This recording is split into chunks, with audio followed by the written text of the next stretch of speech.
Un Boeing 747, con 524 personas a bordo, está fuera de control en los cielos de Japón. Las alarmas suenan en la cabina mientras los pilotos luchan desesperadamente por controlar un avión que parece tener vida propia. Las máscaras de oxígeno caen del techo y los pasajeros, aterrorizados, envían mensajes de despedida a sus seres queridos. Nadie sabe lo que ha ocurrido, pero la aeronave descontrolada se encuentra en una situación crítica. ¿Podrán los pilotos llevar a salvo el avión de vuelta al aeropuerto? Esta es la historia del vuelo Japan Airlines 123. 12 de agosto de 1985. Aeropuerto Internacional de Haneda, Tokio. 509 pasajeros y 15 miembros de la tripulación abordaron un Boeing 747 de Japan Airlines en el aeropuerto Haneda de Tokio. Su destino era Osaka, un vuelo de una duración aproximada de 1 hora en dirección suroeste. Esta ruta era una de las más concurridas de Japón, con miles de personas realizando este mismo trayecto diariamente. Ese día, el vuelo 123 iba completamente lleno, ya que coincidía con el inicio de la festividad japonesa de Obon, y muchos pasajeros regresaban a sus ciudades de origen para reunirse con sus familias. Lo que ninguno de ellos sabía cuando embarcaron esa noche era que el avión ocultaba un fallo crítico, una debilidad que había estado creciendo silenciosamente durante años sin ser detectada, y solo unos minutos después del despegue, ese fallo alcanzaría el límite en su punto más crítico. La aeronave era un Boeing 747SR, de 11 años de antigüedad. Fue fabricada en 1974 y entregada a Japan Airlines el mismo año. Hasta este momento, el avión había acumulado más de 25.000 horas de vuelo. Estaba equipada con 4 motores turbofan Pratt & Whitney JT9 D7A, diseñados para ofrecer un equilibrio entre potencia y eficiencia en vuelos de corta distancia, como los típicos vuelos domésticos de alta capacidad dentro de Japón. En el asiento del capitán se encontraba Yutaka Sasaki, de 39 años, quien hasta entonces había sido primer oficial. En este vuelo, él actuaría como capitán bajo la supervisión del capitán titular. Con casi 4.000 horas de vuelo acumuladas, Sasaki estaba en proceso de ser ascendido a capitán en el Boeing 747, tras haber trabajado como primer oficial durante los últimos 6 años. En esta ocasión, tendría que demostrar que estaba listo para esa promoción. Sentado a la derecha de Sasaki, supervisando a este, se encontraba el experimentado capitán Masami Takahama, de 49 años. Takahama había comenzado su carrera en 1966 y en ese momento ya contaba con más de 12.000 horas de vuelo. Había volado en el Boeing 747 durante más de una década. En la parte trasera de los pilotos, en la estación del ingeniero de vuelo, se encontraba Hiroshi Fukuda, de 46 años. Tenía cerca de 10.000 horas de vuelo acumuladas a lo largo de su carrera, de las cuales casi 4.000 las había obtenido en el 747. Ese mismo día, Fukuda ya había volado 2 veces antes de unirse a este tercer vuelo, mientras que los otros 2 pilotos se sumaron al equipo tras el relevo de la tripulación anterior. Con una tripulación tan experimentada, todo parecía bajo control. Los pasajeros no podían estar en mejores manos, pero lo que enfrentarían ese día era algo para lo que la tripulación nunca había sido entrenada. A las 5 de la tarde y 6 minutos, el vuelo 123 se alejó de la puerta de embarque en Tokio. Era una tarde calurosa de verano, y las tormentas habían azotado el país durante todo el día. Para evitarlas, los pilotos decidieron volar un poco más al sur de la ruta habitual, sobre el mar. Este vuelo sería muy corto, de hecho, tan pronto como alcanzaran su altitud de crucero de 24.000 pies, 7,5 kilómetros, comenzarían a descender de nuevo. A las 6:12 de la tarde, el primer oficial Sasaki alineó el avión con la pista y aplicó la potencia para el despegue.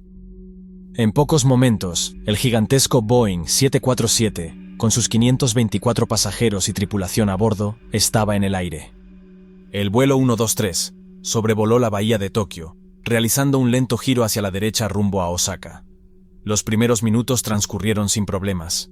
A medida que el avión ascendía, comenzó el proceso de presurización. El aire, tomado de los motores, entraba en la cabina, aumentando la presión dentro del avión en comparación con la presión exterior. Mientras el avión subía y el aire exterior se volvía menos denso, la diferencia de presión crecía. La delgada capa de aluminio que formaba la estructura del avión se expandía ligeramente debido a la presión interna, pero esto era algo normal en todos los vuelos. Este ciclo de presurización y despresurización era algo rutinario para esta aeronave, que, en sus 11 años de servicio, había pasado por este proceso más de 12.000 veces sin inconvenientes.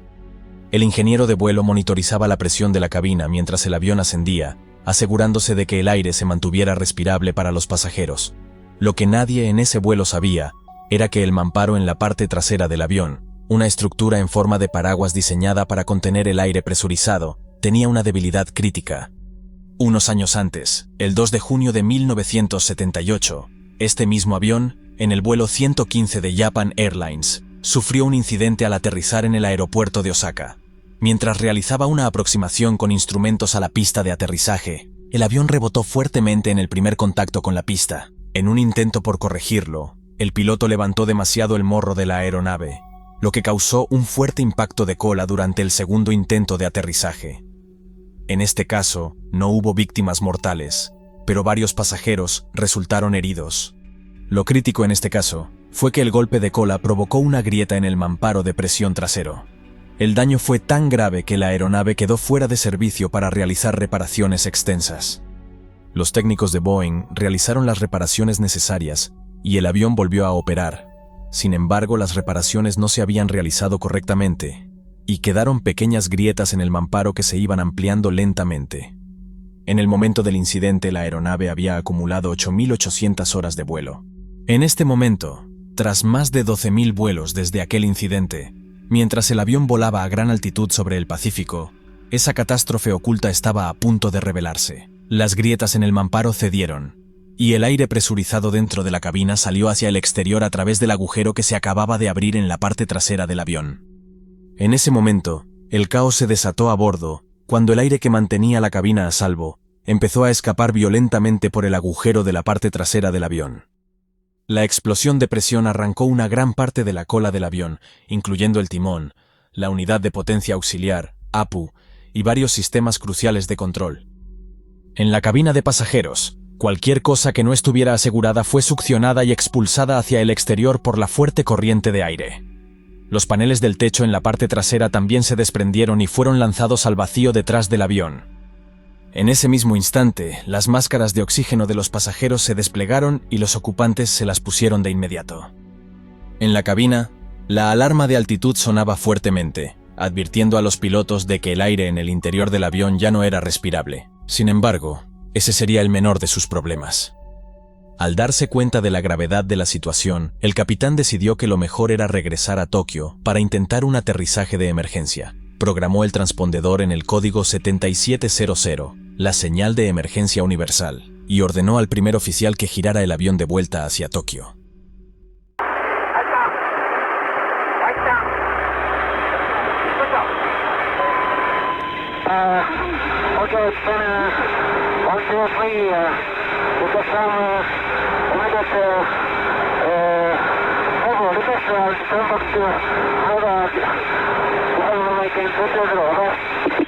Roger, approve, Roger, requested.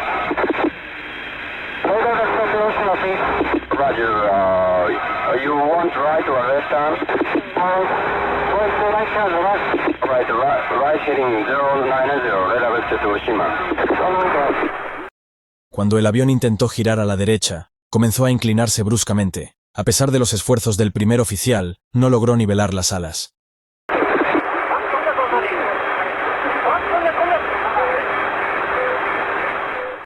Esto indicaba una posibilidad alarmante. Los sistemas hidráulicos que controlaban las superficies de vuelo parecían haber perdido presión.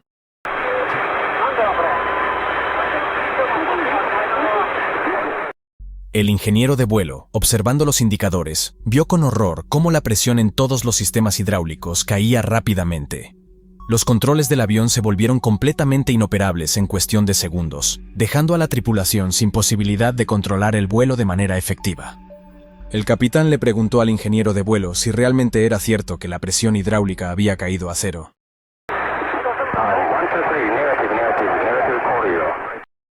Los peores temores de los pilotos se confirmaron. Todos los indicadores estaban en cero debido a la pérdida total de la potencia hidráulica.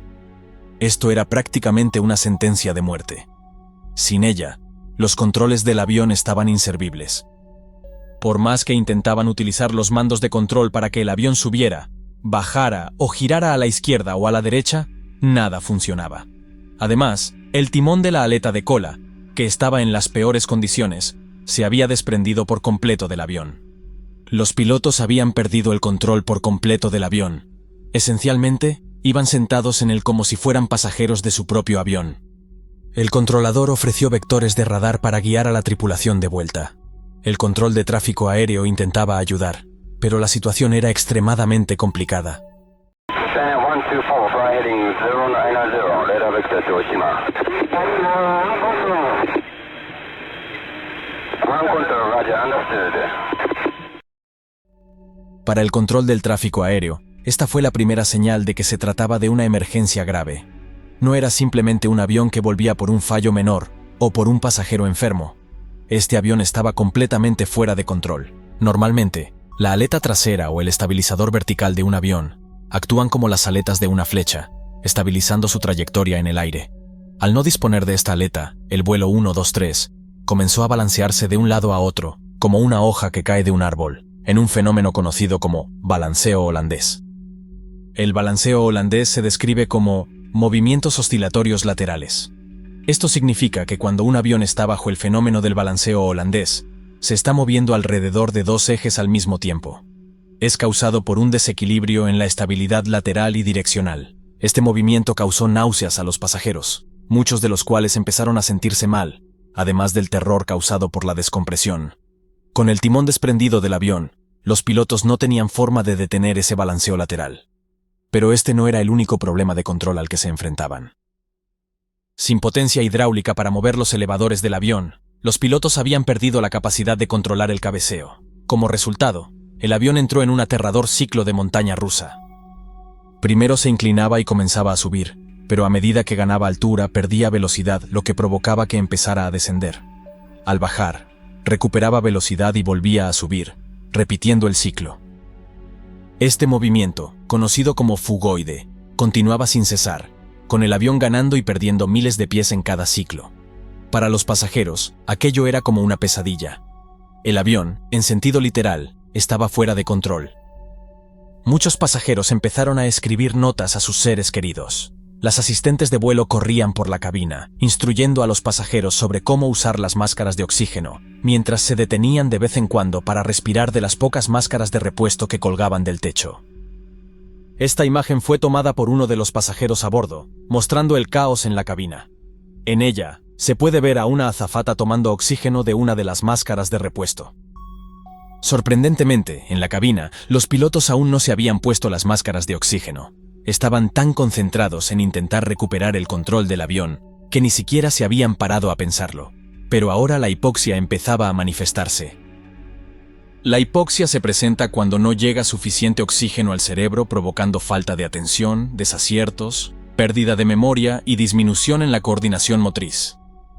A 24.000 pies de altitud, 38 kilómetros y medio, solo hay aproximadamente un tercio del oxígeno del disponible en tierra.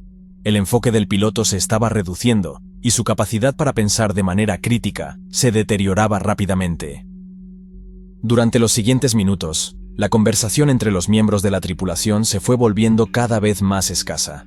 El control de tráfico aéreo de Tokio intentó contactar con el vuelo, pero los pilotos, mentalmente sobrecargados por la tensión de la emergencia y debido a la hipoxia, no respondieron a las llamadas.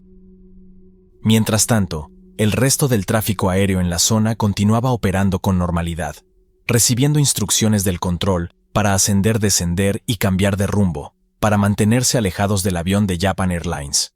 Los pilotos del vuelo 123 y los 509 pasajeros estaban solos en el aire. A pesar de las dificultades, aún había una parte del avión que los pilotos podían controlar: los motores. La pregunta era, ¿cómo podrían utilizar solo los motores para dirigir el avión y controlar sus movimientos? Teóricamente, los pilotos podrían intentar amortiguar el movimiento ascendente y descendente del avión, manipulando la potencia de los motores en los momentos justos del ciclo. Podrían tratar de evitar que el avión ascendiera demasiado, reduciendo la potencia del motor cuando empezara a elevarse, y luego aumentarla de nuevo cuando comenzara a descender. A base de prueba y error, los pilotos podrían ajustar el momento adecuado y conseguir que el avión volara dentro de un rango de altitudes más estrecho. Una vez que consiguieran estabilizar la altitud del avión, podrían empezar a pensar en cómo reducir el constante y desagradable balanceo lateral. La tarea que tenían por delante era monumental, además con la muerte mirándolos directamente a la cara. Los pilotos, ahora afectados por la hipoxia, tendrían que aprender a controlar su avión dañado, usando únicamente los motores. Su entrenamiento en el 747 había sido extenso y entre los tres acumulaban décadas de experiencia en vuelo, pero esta situación estaba más allá de cualquier escenario que hubieran enfrentado antes. Cuando los pilotos comenzaron a probar esta nueva forma de controlar el avión, el control de tráfico aéreo de Tokio intervino con algunas opciones. Your position 72 miles to Nagoya. Yeah, can you run to Nagoya?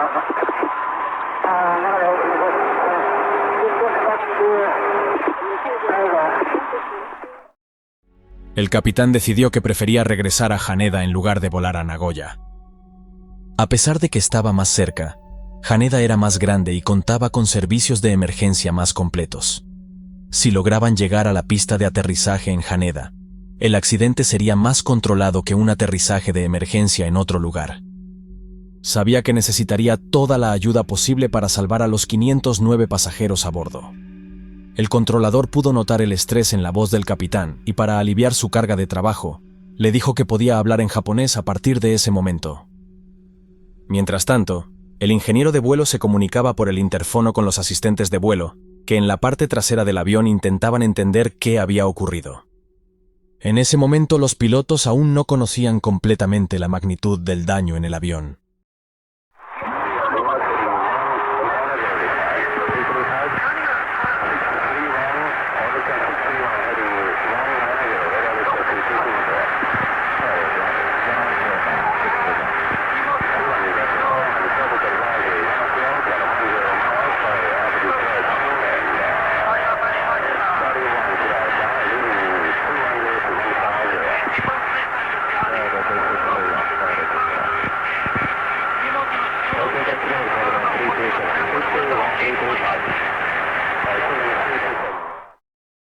La azafata le comunicó al ingeniero de vuelo que la parte trasera del avión había sufrido daños y que un compartimento de equipaje se había derrumbado. Él transmitió esta información a los pilotos y también les indicó que todos los pasajeros llevaban puestas sus máscaras de oxígeno. Sin embargo, los dos pilotos no respondieron en ese momento, ya que estaban bajo los efectos de la hipoxia y estaban tan abrumados por sus intentos desesperados de controlar el avión que no podían procesar lo que él les estaba diciendo. Su situación habría sido crítica incluso sin la hipoxia, pero con ella era aún más grave. El cerebro humano representa solo el 2% del peso corporal, pero utiliza el 20% del oxígeno que consumimos. La parte del cerebro más sensible a la reducción de oxígeno es la corteza, esa fina capa de células que recubre su superficie. El cerebro es responsable de funciones superiores como la resolución de problemas y la ejecución de tareas complejas, es decir, justo las habilidades que los pilotos más necesitaban en ese momento. El ingeniero de vuelo siguió intentando comunicarse con el capitán, insistiendo para que iniciara un descenso de emergencia.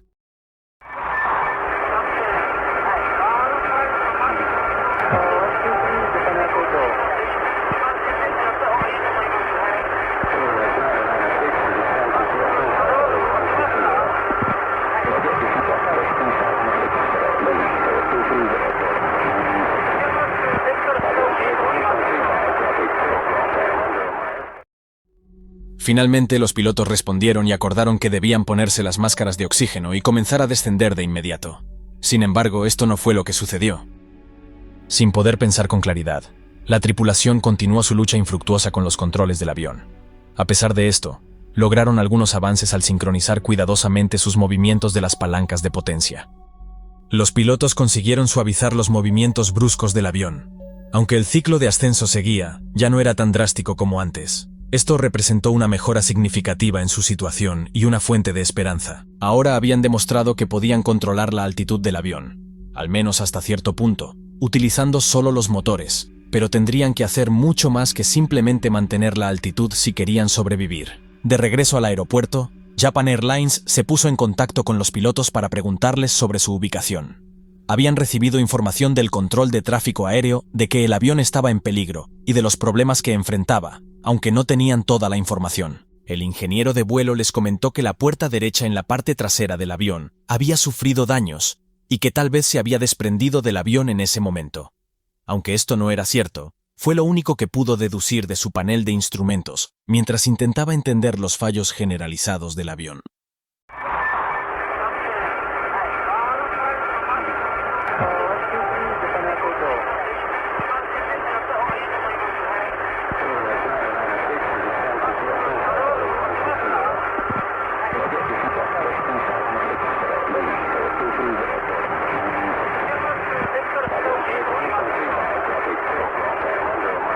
Pero en ese momento, el vuelo no estaba en un descenso de emergencia. De hecho, no había descendido nada en absoluto. El avión seguía subiendo y bajando entre 20.000 y 25.000 pies, entre 6 y 7 kilómetros y medio. Los pasajeros sentados en el lado derecho del avión podían ver el monte Fuji pasando por debajo de ellos y, más allá, la extensa metrópolis de Tokio. Estaba tan cerca y al mismo tiempo, tan fuera de su alcance. Si la tripulación quería regresar al aeropuerto, necesitarían descender inmediatamente. El primer oficial empujó los controles completamente hacia adelante con todas sus fuerzas, pero no sirvió de nada. Parecía que por mucho que lo intentaran, los pilotos no podían conseguir que el avión descendiera, lo que era esencial para tener alguna posibilidad. Fue entonces cuando el ingeniero de vuelo tuvo una idea: bajar el tren de aterrizaje.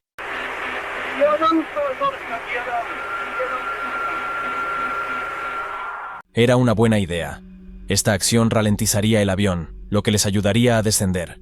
Aunque fue poco ortodoxo, todo lo demás en este vuelo también lo fue, excepto el comportamiento del capitán.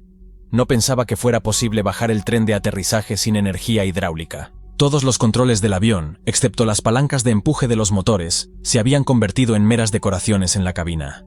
Sin embargo, todavía había una forma en la que la tripulación podía bajar el tren de aterrizaje. En el Boeing 747, como en la mayoría de los aviones, es posible bajar el tren simplemente dejándolo caer bajo su propio peso, sin necesidad de energía hidráulica. El ingeniero de vuelo sugirió al capitán usar este método.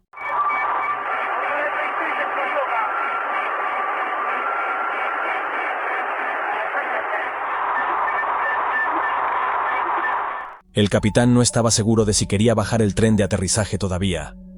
Él, junto con el primer oficial, habían estado intentando durante minutos estabilizar la trayectoria de vuelo del avión, y contra todo pronóstico, habían logrado cierto nivel de éxito. Si bajaban el tren, se arriesgarían a perder todo ese progreso. Sin embargo, el capitán sabía que, en algún momento, tendrían que bajar el tren de todos modos, así que se preguntó: ¿por qué no hacerlo ahora? Los pilotos intentaron el método alternativo para extender el tren de aterrizaje de forma lenta pero segura en el Boeing 747.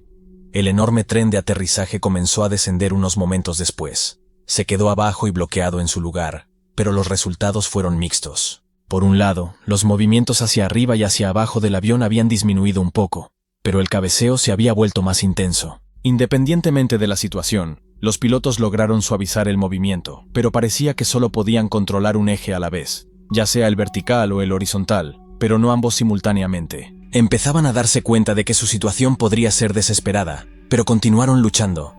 Ahora iban a intentar utilizar los motores para dirigir el avión de regreso a Tokio. El primer oficial aumentó la potencia de los motores del lado izquierdo del avión y mantuvo los del lado derecho a menor potencia.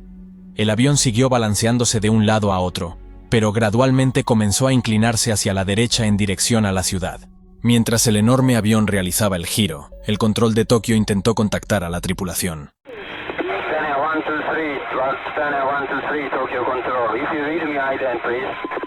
Pero nada de lo que el controlador pudiera decir tenía importancia en ese momento. Al principio en su entrenamiento, a los pilotos se les enseña la frase aviar, navegar, comunicar, que indica el orden de prioridad al volar un avión. Aviar. En el contexto de la aviación se refiere a la acción de asegurar y controlar la aeronave, así como de preparar todo lo necesario para su vuelo.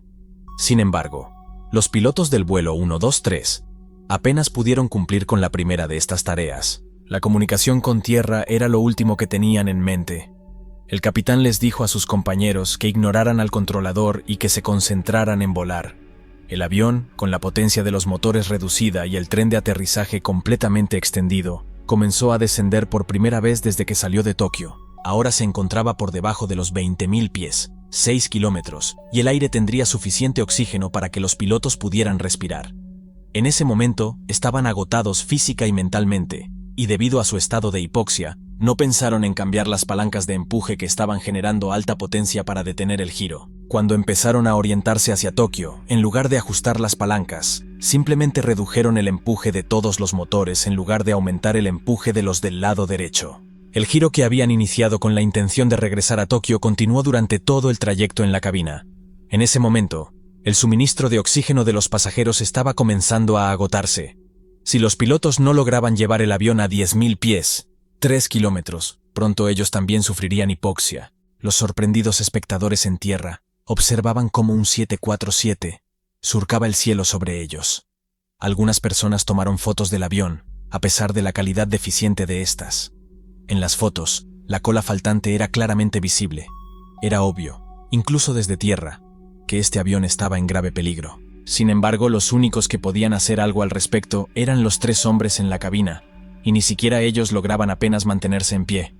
Mientras el avión descendía, la cantidad de oxígeno en el aire comenzó a aumentar lentamente. La capacidad mental del piloto volvió a ser un mero reflejo, y la reacción semiconsciente comenzó a ser reemplazada por un pensamiento consciente y deliberado.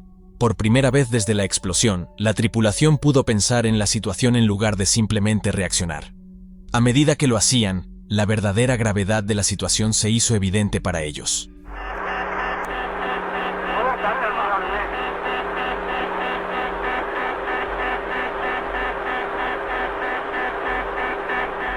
Una pérdida total de potencia hidráulica es un evento extremadamente raro en un avión de pasajeros, y en las pocas ocasiones en que ha ocurrido, no ha terminado bien.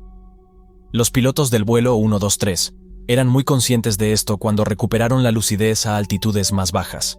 Sin embargo, al mismo tiempo, estaban en mejores condiciones que nunca para retomar el control de su avión, y ya no sufrirían los efectos debilitantes de la hipoxia.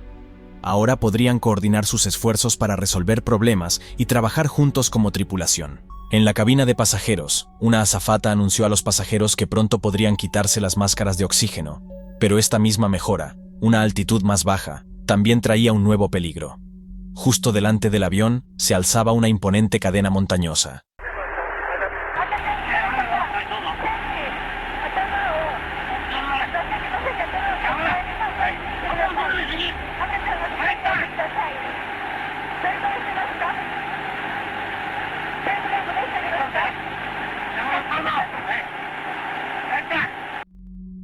Sin embargo, no estaba claro si un giro a la derecha sería suficiente para superar las montañas. También tendrían que ascender de nuevo a una altitud superior.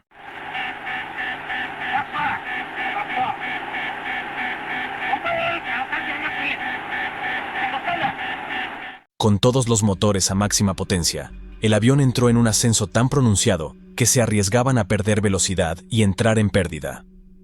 El capitán le dijo al primer oficial que redujera un poco la potencia para poder seguir ascendiendo sin perder el control. La inclinación era demasiado pronunciada, y debido a su estado gravemente dañado, realizar cambios precisos en la trayectoria de vuelo muy complicado. Controlar el cabeceo del avión solo con la potencia del motor era una técnica increíblemente rudimentaria, pero era la única opción que tenían los pilotos. En tan solo unos segundos el avión había perdido demasiada velocidad. Si continuaba perdiendo aún más, podría entrar en pérdida y caer. El primer oficial empujó la palanca de control completamente hacia adelante, pero eso no tuvo efecto. Después puso los motores casi al ralentí y finalmente el avión comenzó a descender. Sin embargo, el descenso fue demasiado. El gigantesco avión, que ahora volaba a solo 9.000 pies, casi 3 kilómetros, entró en una aterradora caída en picada.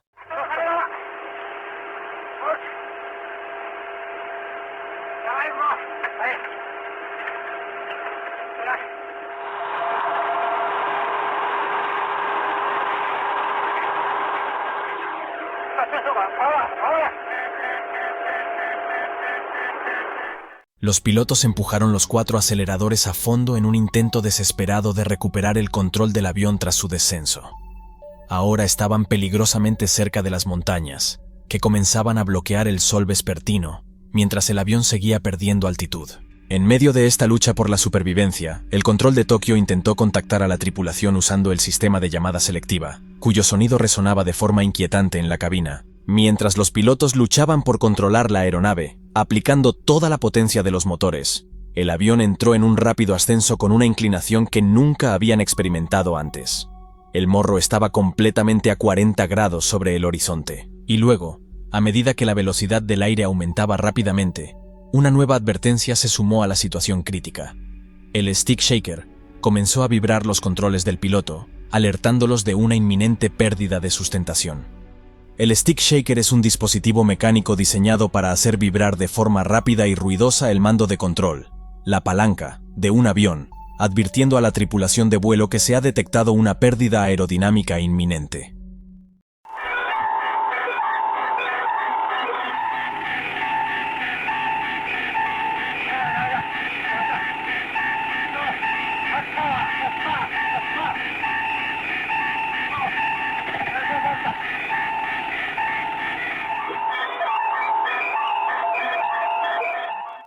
Una vez más, el avión entró en una espantosa caída.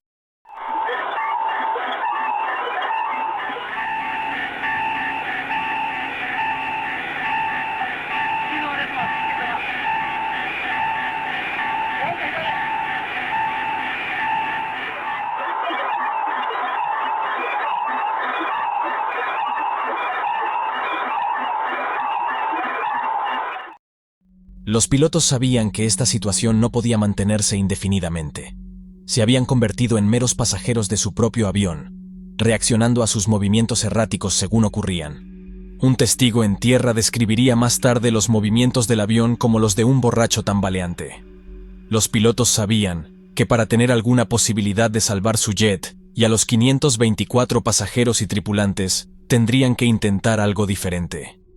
El primer oficial sugirió bajar los flaps, lo que permitiría que el avión volara a velocidades más bajas, reduciendo el riesgo de entrar en pérdida. Además, podría proporcionar cierta estabilidad muy necesaria en la trayectoria de vuelo del avión. Sin embargo, sin energía hidráulica, la única forma de desplegar los flaps era utilizando el sistema eléctrico de respaldo del avión. Los pilotos activaron el sistema eléctrico de respaldo y comenzaron a bajar los flaps lentamente. Impulsados por el sistema eléctrico, en lugar del mucho más potente sistema hidráulico, los flaps empezaron a desplegarse de manera gradual. El primer oficial continuó con sus esfuerzos titánicos para mantener el control del gigantesco avión, y esta vez parecía que estaba funcionando. Al sincronizar cuidadosamente los movimientos de las palancas de empuje, logró detener los movimientos bruscos del avión. Por primera vez desde el inicio de la emergencia, el avión volaba casi nivelado. La tripulación ahora estaba completamente coordinada, con sus mentes despejadas tras superar la hipoxia. Esta era su oportunidad, debían regresar. Los pilotos se comunicaron con el control de aproximación de Tokio, pero estaban tan desorientados por los violentos movimientos del avión que habían perdido totalmente la noción de su ubicación, la distancia a Tokio y la dirección en la que tendrían que volar para regresar. El ingeniero de vuelo le preguntó al controlador aéreo: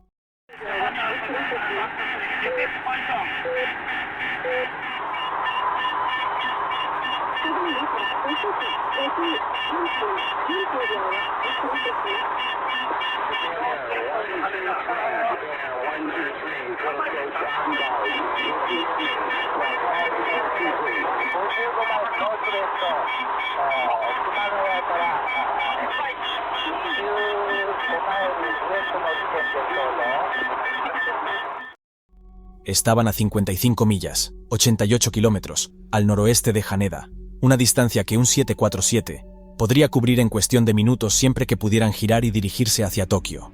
Había una posibilidad de que pudieran regresar, y con la nueva estabilidad del avión esto empezaba a parecer factible. El primer oficial empujó los aceleradores hacia adelante para contrarrestar la resistencia que los flaps estaban creando. Sin embargo, lo que inicialmente ayudó a estabilizar el avión comenzó a volverse en su contra. Los flaps seguían extendiéndose, y a medida que lo hacían, los del ala izquierda se desplegaban más que los del ala derecha, lo que generó más sustentación en ese lado. Esto provocó que el ala izquierda se levantara, poniendo al avión en un giro gradual hacia la derecha. Grado a grado, el control que los pilotos habían recuperado empezaba a escaparse de nuevo. El avión se inclinaba peligrosamente hacia un lado, y el capitán, sin darse cuenta de la situación exacta, pidió bajar los flaps a 10 grados. Sin embargo, en ese momento ya estaban desplegados a 15 grados y seguían extendiéndose cada vez más. Segundo a segundo, el desequilibrio entre los flaps del ala izquierda y los del ala derecha se hacía más pronunciado. El primer oficial movió las palancas de empuje hacia adelante para intentar estabilizar el avión, pero cometió un error crucial. Aplicó más potencia en los motores del lado izquierdo que en los del lado derecho. Ninguno de los miembros de la tripulación se percató del fallo, y el avión comenzó a girar aún más, entrando en una peligrosa inclinación.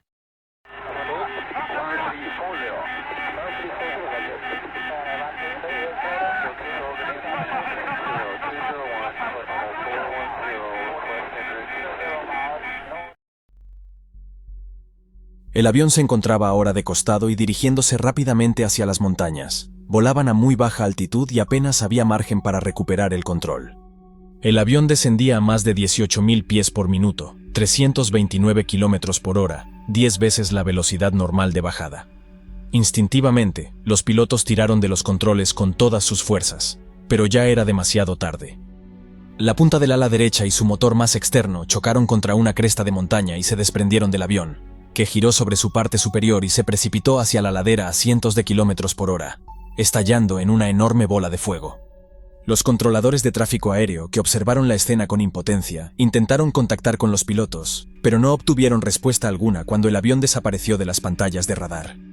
Un minuto después, sus peores temores se confirmaron cuando un avión militar japonés informó haber visto una gran explosión de fuego en las montañas de Nagano.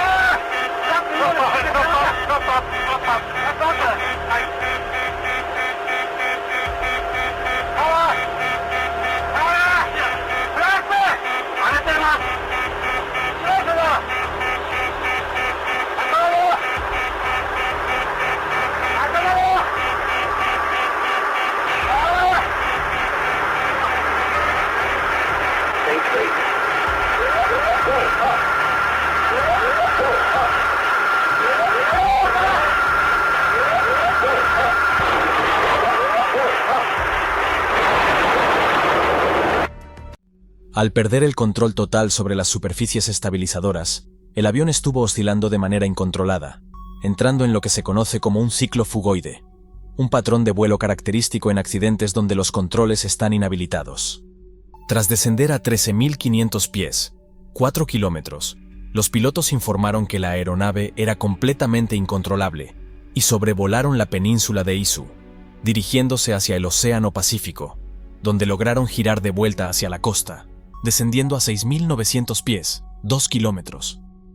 Los pilotos consiguieron elevar el avión posteriormente hasta los 13.500 pies, 4 kilómetros, antes de entrar en un descenso brusco a través de las montañas, desapareciendo del radar a las 18:56, a una altitud de 6.900 pies, 2 kilómetros. Durante las oscilaciones previas al impacto, la tripulación intentó mantener algo de control utilizando los aceleradores de los motores. Pasaron 30 minutos desde la explosión del mamparo hasta el momento del impacto, tiempo que permitió a algunos pasajeros escribir notas de despedida a sus seres queridos. Un avión de la Fuerza Aérea de los Estados Unidos, que volaba cerca, se ofreció a ayudar en la búsqueda de supervivientes. Sin embargo, las autoridades japonesas rechazaron esta oferta y decidieron enviar sus propias fuerzas de rescate al lugar del accidente, ya que no creían que hubiera supervivientes. Los equipos de rescate japoneses no llegaron al lugar del accidente hasta el amanecer de la mañana siguiente, habiendo pasado ya 12 horas completas desde el impacto. Los médicos que llegaron informaron que podrían haber salvado la vida de algunos pasajeros si hubieran sido encontrados antes. Pero debido a la tardanza de los equipos de rescate, habían sucumbido a sus heridas durante ese tiempo. De los 524 pasajeros y miembros de la tripulación, solo 4 personas sobrevivieron, y todas estaban sentadas en la parte trasera del avión. Yumi Ochiai, una azafata de Japan Airlines fuera de servicio, de 25 años, quien quedó atrapada entre los asientos. Hiroko Yoshizaki, de 34 años, y su hija Mikiko, de 8 años, quienes estaban atrapadas en una parte intacta del fuselaje. Por último, Keiko Kawakam, una niña de 12 años encontrada sentada en una rama a lo alto de un árbol. Entre los pasajeros que perdieron la vida se encontraba el famoso cantante Kyu Sakamoto.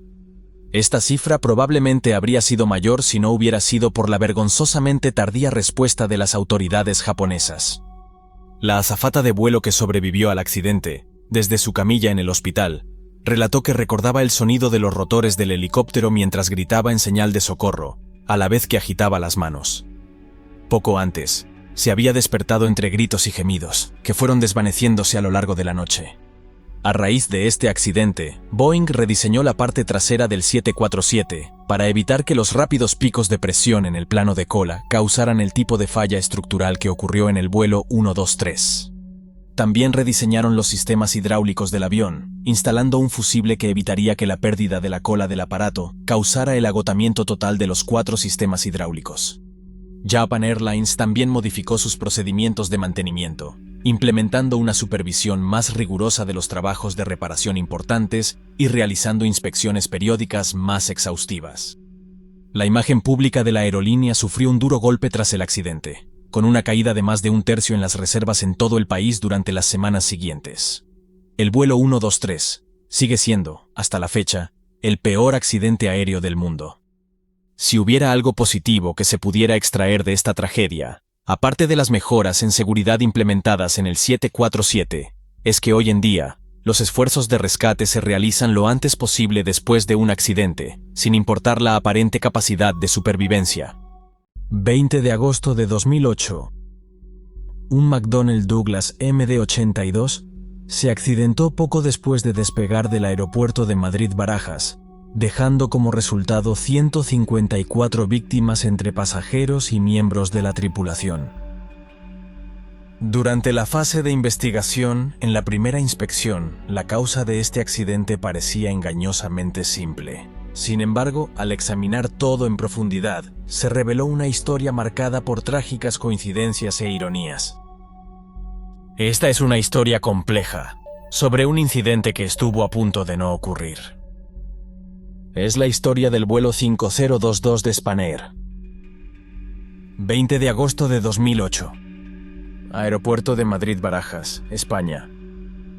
166 pasajeros y 6 tripulantes de cabina se embarcaron en el vuelo 5022 de Spanair, con destino el aeropuerto de Gran Canaria, en las Islas Canarias. Un viaje con una duración aproximada de 2 horas y media. La mayoría de los pasajeros eran de nacionalidad española, pero también había un pequeño número de personas de otras nacionalidades a bordo, incluyendo Alemania, Francia, Mauritania, Turquía, Bulgaria, Gambia, Italia, Indonesia y Brasil. Casi todos eran turistas en busca de un respiro de sus ajetreadas vidas en las Islas Canarias. El capitán era Antonio García Luna, de 39 años de edad. Era un piloto experimentado con más de 8.000 horas de vuelo. Anteriormente, había servido en las Fuerzas Aéreas de España, desempeñándose como instructor de vuelo y capitán en pruebas. En 1999, se unió a Spanair como primer oficial y fue ascendido a capitán del MD-80 en 2006. Los informes de sus sesiones de pruebas en el simulador y entrenamiento en línea indicaban que era un piloto con habilidades superiores a la media. Durante una sesión de entrenamiento, se registraron observaciones para el piloto respecto a la necesidad de mejorar sus habilidades de gestión de recursos de la tripulación, con un énfasis específico en la coordinación y la relación con el otro piloto. Posteriormente, los entrenadores notaron una mejora en esta área. Sin embargo, los miembros de la tripulación que conocían al capitán lo describieron como disciplinado, preciso y meticuloso en su trabajo, destacando su estricto seguimiento de los procedimientos. El primer oficial en este vuelo era Francisco Javier Mulet, de 31 años de edad. Se unió a Spanair el año anterior, con solo 220 horas de vuelo en su historial. En el momento del accidente, había acumulado poco más de 1.200 horas de vuelo, la mayoría en el McDonnell Douglas MD-82. Los pilotos que habían volado con el primer oficial lo describieron como un piloto serio y disciplinado, educado y muy colaborador. El avión asignado a este vuelo era un McDonnell Douglas MD-82, con 15 años de antigüedad. Aunque era un modelo de aeronave en gran medida retirada, este avión fue muy popular entre aerolíneas en los Estados Unidos y Europa en las décadas de 1990 y principios de la década de los 2000. Es importante destacar que el MD-82 era considerado uno de los aviones de pasajeros más seguros en ese momento. El avión, llamado Sunbreeze, había sido fabricado en 1993 y en ese momento fue entregado a Korean Air.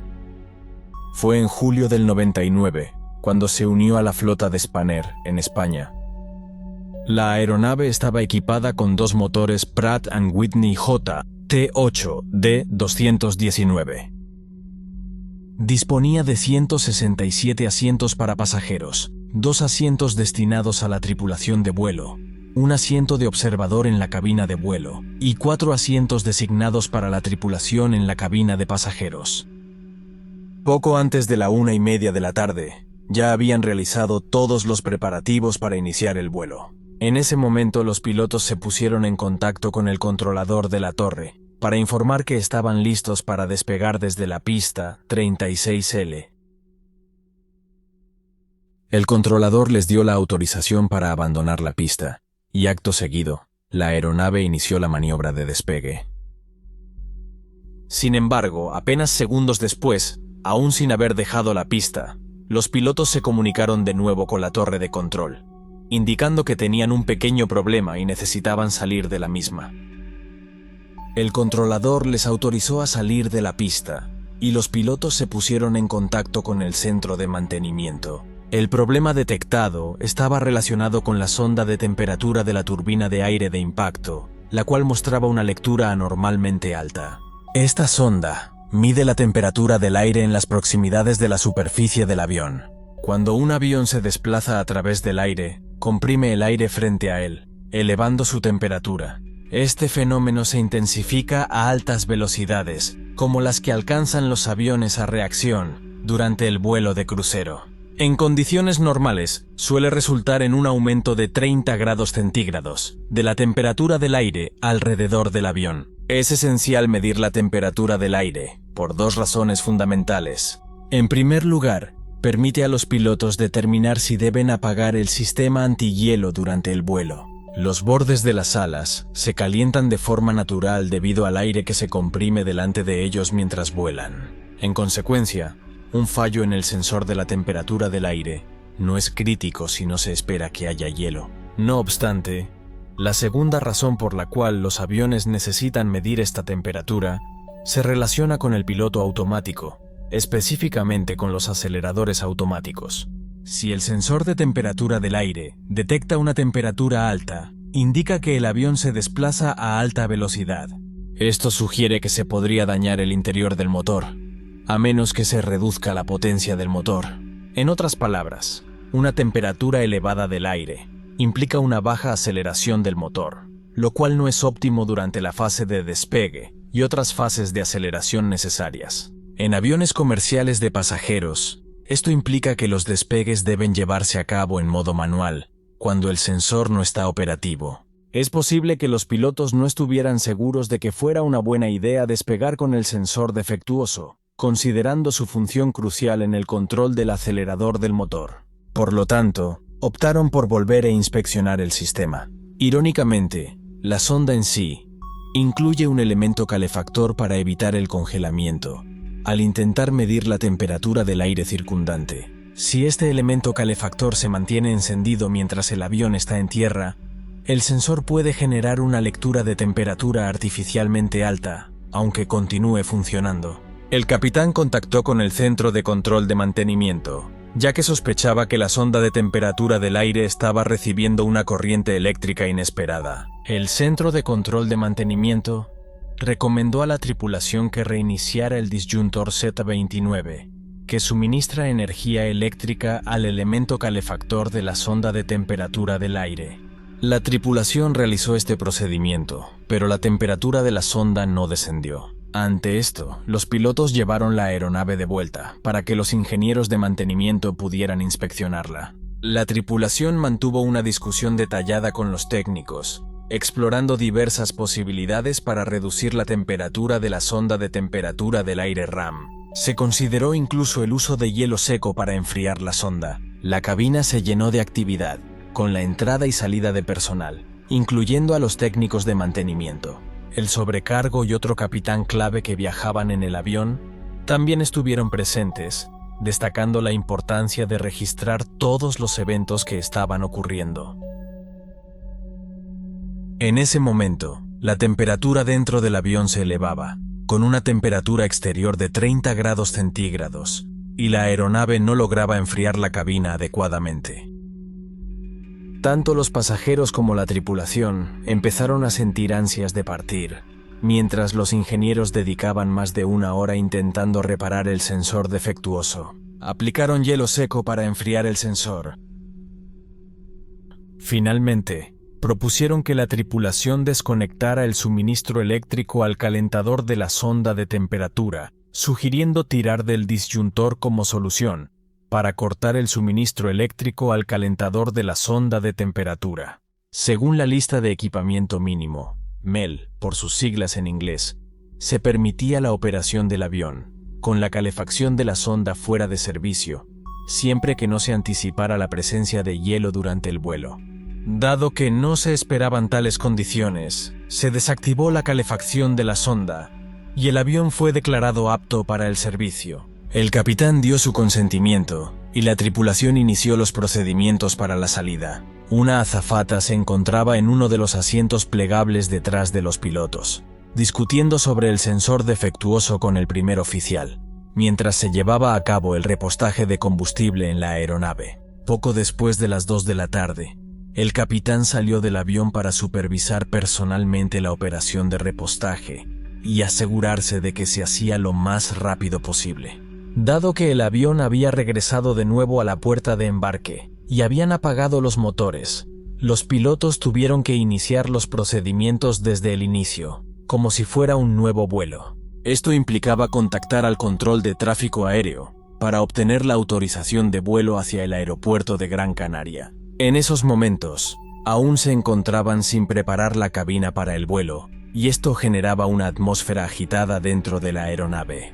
Precisamente en situaciones como esta, es cuando los pilotos deben seguir más rigurosamente a los procedimientos. Hay evidencias registradas en la grabadora de voz que sugieren que el capitán se sintió bajo presión por la falta de tiempo. Esto fue evidente durante la revisión de la lista de verificación antes de la salida, cuando el primer oficial leía los elementos, y el capitán anticipaba las respuestas antes de que el primer oficial llegara a la parte correspondiente de la lista de verificación. Además, se puso en contacto con la torre de control para verificar si había algún retraso en las operaciones de tráfico aéreo.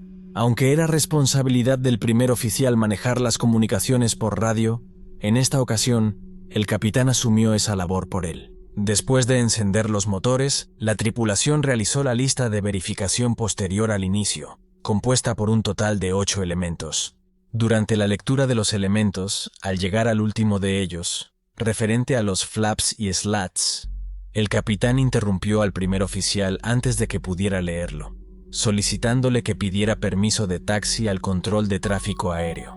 Después de esto, los pilotos no volvieron a realizar un repaso final para completar el último elemento en la lista de verificación. Esto fue un grave error, pero solamente fue una de las diversas ocasiones en que los pilotos tendrían la posibilidad de configurar correctamente los flaps desde ese momento hasta realizar el despegue. Al iniciar el rodaje hacia la pista, los pilotos revisaron la lista de verificación de rodaje, la cual incluía un apartado que requería que verificaran la luz indicadora del sistema automático de aceleración de reserva. La luz indicadora del sistema automático de aceleración de reserva debe estar encendida, lo cual señala que hay aceleración automática adicional disponible en caso de un fallo del motor durante el despegue.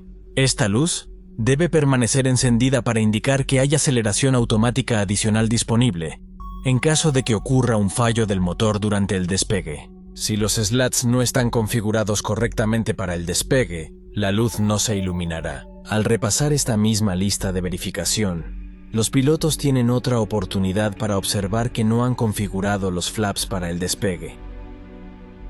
El último elemento es el denominado informe de despegue, en el cual los pilotos revisan las velocidades de despegue, la aceleración y los flaps, entre otros elementos. Según la grabadora de voz, se evidenció que no se llevó a cabo la revisión de la colocación de los flaps ni de los slats. Durante el rodaje hacia la pista, los pilotos continuaron conversando con la azafata, en una conversación de la que gran parte no era relevante para la preparación del vuelo. Este último aspecto resultó confuso posteriormente para los investigadores, ya que no se respetaba la cabina estéril. La aeronave se encontraba alineada con la pista, y el primer oficial realizó una verificación final conocida como checklist de despegue inminente. Se le escuchó en la grabadora, como revisaban la posición del centro de gravedad, la posición de la palanca de flaps y el indicador de slats y flaps en la pantalla LCD. En este momento, el primer oficial mencionó flaps 11, a pesar de que los flaps no se habían configurado en 11. Realmente debería haber dicho flaps 0, como se reflejaría tanto en la pantalla LCD como en la propia palanca de flaps.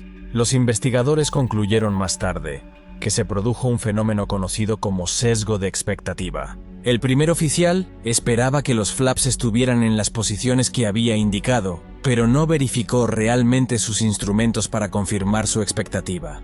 Existe una tendencia natural en los humanos a mirar sin realmente ver, lo que nos lleva a percibir solo lo que esperamos ver. Además de este sesgo de expectativa, es más común cuando las condiciones psicológicas son desfavorables, como fue el caso en esta situación con la presión del tiempo y la alta carga de trabajo a la cual los pilotos estaban operando. A pesar de que el capitán se suponía que estaba supervisando, el primer oficial llevaba a cabo estas tareas, pero debido a que en ese momento ya estaban alineados con la pista, su atención se desvió al exterior del avión.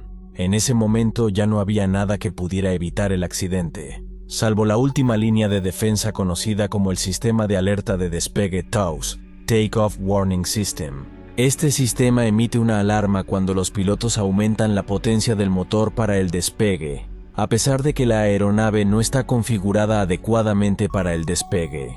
Por ejemplo, si los flaps no se han ajustado correctamente, la alerta se activaría. Sin embargo, el aviso en este caso no sonó. La fase de despegue transcurrió de manera normal, y cuando la aeronave alcanzó los 157 nudos, el primer oficial comenzó a elevar el avión. Sin embargo, en ese momento se activaron la advertencia de pérdida y el agitador, resultando en una inclinación de la aeronave de 32 grados hacia la derecha y un cabeceo continuo, llegando apenas a 40 pies sobre el suelo. En la pista, el primer oficial inicialmente consideró la posibilidad de un fallo en el motor y redujo la potencia del mismo. No obstante, de manera inmediata volvió a aumentar la potencia, llevando los aceleradores hasta su posición máxima. Sin embargo, estas acciones resultaron ineficaces, y la aeronave comenzó un descenso, impactando inicialmente con la cola y arrastrándose por el suelo. Posteriormente cruzó un terraplén y se estrelló contra el lado opuesto, estallando en llamas. Tan solo habían transcurrido 5 segundos desde que la aeronave inició el despegue, cuando se activó el sistema de advertencia de entrada en pérdida, y posteriormente, el de excesivo ángulo de alabeo. El avión alcanzó una altura de 40 pies, 12 metros, sobre el suelo, se desvió hacia la derecha, perdió altitud y se estrelló en las cercanías de la pista. De los 172 pasajeros y tripulación a bordo, únicamente 18 sobrevivieron, dejando 154 víctimas. Tras el accidente, se inició de inmediato una investigación. La investigación fue liderada por la Comisión de Investigación de Accidentes e Incidentes de Aviación Civil de España. La principal causa identificada fue el fallo de la tripulación al desplegar los flaps. Sin embargo, esta razón representa solo la superficie del problema, ya que hay una serie de factores adicionales que contribuyeron al accidente. Al principio, comentamos que la tripulación tuvo que abandonar la pista para revisar la aeronave, justo antes del primer intento de despegue. La ironía reside en que, en ese primer momento, el avión tenía los flaps perfectamente configurados. Además, la lectura de alta temperatura del sensor de aire había estado presente en varios vuelos anteriores de esta misma aeronave, y cada uno de ellos despegó sin inconvenientes. En este momento del vuelo, la atención y la aplicación de la seguridad de la tripulación se convirtieron en los factores cruciales que, en última instancia, resultaron fatales. Regresaron a la puerta como medida de precaución, y al hacerlo, se sometieron a una presión de tiempo que resultó ser difícil de manejar.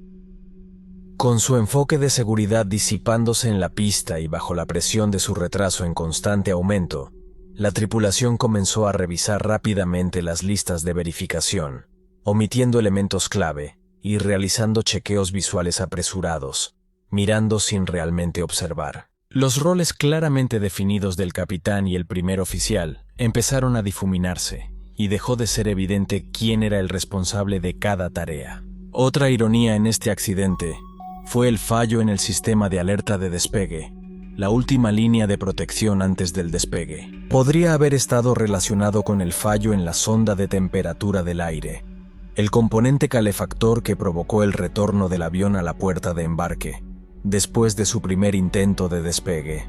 Estos sistemas dependen del mismo relé eléctrico para su funcionamiento, y la investigación concluyó que era posible que este relé hubiera fallado. Se mencionó el vínculo entre el sistema de advertencia de despegue y la sonda de temperatura del aire RAM. Sin embargo, después de una inspección y pruebas exhaustivas de los componentes relevantes, los investigadores no pudieron encontrar ninguna razón por la que el sistema de advertencia de despegue no estuviera operativo en este caso. Curiosamente, un año después del accidente, otro avión, listo para despegar de Palma de Mallorca hacia Barcelona, obtuvo indicaciones de alta temperatura del aire mientras rodaba. La tripulación observó que la temperatura marcaba 99 grados, que era el máximo que podía mostrar la pantalla de instrumentos de 2 dígitos. Recordaron el accidente del año anterior y decidieron verificar el sistema de alerta de despegue, descubriendo que no funcionaba.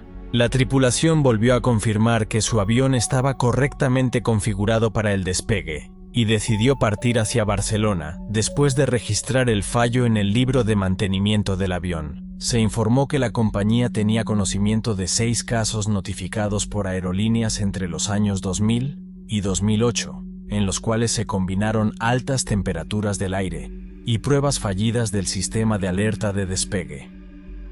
4 de estos casos se resolvieron reemplazando el relé eléctrico que ambos sistemas utilizan para obtener energía. Por lo tanto, es posible, aunque no seguro, que en el caso del vuelo 5022 de Spanair, el sistema de advertencia de despegue falló por la misma razón que el elemento calefactor de la sonda de temperatura del aire RAM. No se ha determinado la causa exacta para este fallo.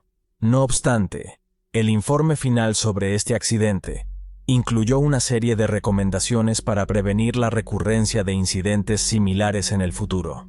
Entre las recomendaciones del informe, se sugirió la modificación de los procedimientos para el MD-80 y aviones similares, de manera que los pilotos realicen pruebas del sistema de alerta de despegue antes de cada vuelo. También se propuso que la Agencia Europea de Seguridad Aérea y la Autoridad Federal de Aviación ajusten los requisitos de certificación para aeronaves como el MD-80, de manera que el sistema de alerta de despegue no pueda ser desactivado por un solo fallo, y que proporcione una advertencia clara a las tripulaciones en caso de fallo. El informe determinó que si el primer oficial hubiera reaccionado a la pérdida después del despegue, manteniendo el morro por debajo de los 13 grados, en lugar de levantarlo hasta los 18 grados, el vuelo podría haberse alejado de la pista de manera segura. Por lo tanto, el informe recomendó que la recuperación de una situación de pérdida se convierta en una parte obligatoria de los programas de formación inicial y recurrente de los pilotos de aerolíneas.